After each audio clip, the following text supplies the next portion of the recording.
Silchar news 24 এর আরেকটি নতুন ভিডিওতে আপনাদেরকে স্বাগতম জানাই। আজকের এই ভিডিওতে বিশেষ কয়েকটি গুরুত্বপূর্ণ খবর নিয়ে আসলাম। আজকের প্রথম খবরটি হলো দেশের কৃষকদের জন্য এসেছে একটি দারুণ সুখবর। নতুন বছরে কেন্দ্রীয় সরকারের তরফ থেকে কৃষকদের জন্য সুখবর দেওয়া হয়েছে। খুবই শীঘ্রই দেশের কোটি কোটি কৃষকেরা 9,000 টাকা করে লাভ করিবেন বলে খবর এসেছে। পিএম কিষাণ হিতাধিকারীদেরকে এবার থেকে 6,000 টাকার পরিবর্তে 9,000 টাকা করে দেওয়া হবে বলে কেন্দ্রীয় সরকারের তরফ থেকে জানানো হয়েছে। এবার থেকে পিএম কিষাণের 2,000 টাকা কিস্তির পরিবর্তে 3,000 টাকা করে দেওয়া হবে। তার সঙ্গে ফেব্রুয়ারি মাসেতেই পিএম কিষাণের 16তম কিস্তি দেওয়া হবে বলে খবর এসেছে। এরপরের খবরটি হলো বনভোজনকারীদের জন্য আসাম সরকারের তরফ থেকে একটি নির্দেশনা জারি করা হয়েছে। আসাম সরকারের নির্দেশ অনুযায়ী পিকনিক খাওয়ার সময় ব্যবহার করা প্লাস্টিকের বস্তু, প্লাস্টিকের ক্যারি ব্যাগ আবর্জনা নদীতে ফেলার জন্য, তার সঙ্গে মদের বোতল না ভেঙে এক জায়গায় জমিয়ে রাখার নির্দেশনা জারি করেছে আসাম সরকার। এরপরের খবরটি হলো আবার 1,000 কোটি টাকা ঋণ নিচ্ছে রাজ্য সরকার।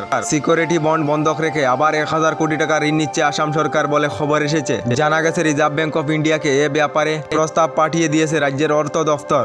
নতুন করে 1,000 কোটি টাকা ঋণ নিলে রাজ্যের মোট ঋণের পরিমাণ দাঁড়াবে মোট 1,51,000 কোটি টাকা বলে খবর এসেছে। কিন্তু সরকারের দিক থেকে বলা হচ্ছে ঋণের পরিমাণ বাড়লেও এর জেরে অর্থনীতির উপরে কোনো প্রভাব পড়বে না বলে রাজ্য সরকারের তরফ থেকে জানানো হয়েছে। এরপরের খবরটি হলো কট্টর হিন্দু নেতা বিভিন্ন সময় ইসলাম বিরোধী মন্তব্য করে বিতর্কের আগুনে ঘি ঢালা সত্যরঞ্জন বরার মুখে শোনা গেল আল্লাহু আকবার। লখিমপুরে এক ইসলামী সম্মেলনে অংশ নিয়ে কয়েক হাজার মুসলমানের সঙ্গে গলা মিলিয়ে আল্লাহু আকবরের ধ্বনি দিলেন সত্যরঞ্জন বরা। তবে তার আগে সত্যরঞ্জন বরার কথা মেনে মুসলমানরা জয় শ্রীরামের ধ্বনি দেন বলে খবর এসেছে। এরপরের খবরটি হলো রাজ্যের 39 লক্ষ মহিলাকে 10,000 করে অনুদানে শিলমোহর রাজ্যের মন্ত্রিসভার। স্বনির্ভর গোষ্ঠীর সঙ্গে জড়িত রাজ্যের 39 লক্ষ মহিলাকে 10,000 টাকা করে দেওয়ার কথা আগেই ঘোষণা করেছিলেন মুখ্যমন্ত্রী ডক্টর হেমন্ত বিশ্ব শর্মা। নতুন বছরের দ্বিতীয় মন্ত্রিসভার বৈঠকে সেই ঘোষণার অনুমোদন জানানো হয়েছে।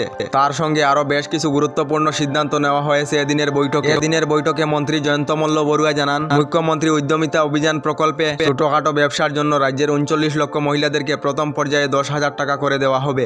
মহিলাদের মধ্যে যারা 10,000 টাকার ভালো ব্যবহার করিবেন তাদেরকে দ্বিতীয় পর্যায়ে ব্যাংক থেকে 25,000 টাকার ঋণ দেওয়া হবে। আর এই 25,000 টাকার 50% ভর্তুকি আসাম সরকার বহন করিবে বলে খবর এসেছে। এরপরের খবরটি হলো 24 ঘন্টার মধ্যে ক্ষমা চাইতে হবে পরিবহন মন্ত্রী পরিমল শুক্লবৈদ্যকে। অন্যথায় আবার রাজ্যে চাকা বন্ধের এবং প্রতিবাদের হুঙ্কার রাজ্যের মোটর শ্রমিক সংস্থার। পরিবহন মন্ত্রী পরিমল শুক্লবৈদ্যকে চ্যালেঞ্জ মোটর শ্রমিক সংস্থার বলে খবর এসেছে। কেন্দ্রীয় সরকারের হিট অ্যান্ড রান আইন কার্যকারী হলে ভয়াবহ হবে পরিস্থিতি। পরিবহন মন্ত্রী পরিমল শুক্লবৈদ্য ক্ষমা না চাইলে আবার রাজ্যে চাকা বন্ধ হবে বলে খবর এসেছে। এরপরের খবরটি হলো রাজ্যে বন্ধ এবং প্রতিবাদ নিয়ে রাজ্য সরকারের তরফ থেকে বিশেষ সিদ্ধান্ত নেওয়া হয়েছে। রাজ্য সরকারের তরফ থেকে জানানো হয়েছে রাজ্যে 6 মাসের জন্য নিষিদ্ধ করা হয়েছে বন্ধ এবং প্রতিবাদ। রাজ্যে বন্ধ এবং প্রতিবাদ নিয়ে রাজ্য সরকারের রাজনৈতিক বিভাগের বিশেষ নির্দেশনা। জরুরিকালীন সেবাতে জড়িত থাকা লোকেদেরকে বিশেষ নির্দেশনা রাজ্য সরকারের। আমাদের ডেইলি খবরগুলি ভালো লাগলে আমাদের ভিডিওতে লাইক দিয়ে চ্যানেলটিকে সাবস্ক্রাইব করে নেবেন।